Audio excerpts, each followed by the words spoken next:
Երևանի քաղաքապետարանի գործակարգավարական խորհրդակցության ժամանակ Երևանի կառուցապատման ներդրումային ծրագրերի իրականացման գրասենյակ համայնքային ոչ առևտրային կազմակերպության տնօրենի ժամանակավոր պաշտոնակատար Անետա Բաբայանը ներկայացրեց 250 նոր էլեկտրական ավտոբուսների ձեռքբերման գործընթացը, որի շրջանակում նախատեսվում է նաև 2 դեպոների վերակառուցում եւ արդիականացում։ Այս պահի դրությամբ ծրագրերի ներդրումային փաթեթը գնահատվում է $200 միլիոն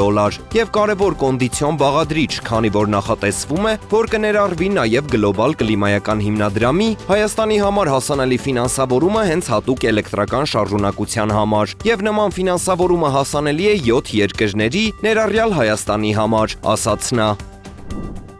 Ոսկու գներն առաջին անգամ գերազանցել են ունցիայի դիմաց $3110, իսկ արծաթը վաճառվում է 13 տարվա ամենաբարձր մակարդակով, քանի որ ներդրողները ապահով ապաստարաններ են փնտրում համաշխարհային առևտրի լարվածության պայմաններում։ Սպասվում է, որ ԱՄՆ նախագահ Դոնալդ Թրամփը ապրիլի 2-ին կներկայացնի մի շարք երկրների ապրանքների ներմուծման մաքսատուրքերը բարձրացնելու ծրագիրը։ Կոմեքս բորսայում ոսկու ապրիլյան պայմանագրերն այսօր արդեն աճել են 1%-ով, հասնելով $3118 1 ունցիայի դիմաց։ Ընթացիկ տարվա սկզբից աճը կազմում է մոտ 18%, ինչը 1986 թվականից ի վեր ռեկորդային եռամսյակային աճ է։ Արծաթն աճել է 0.6%-ով, հասնելով $44855 1 ունցիայի դիմաց։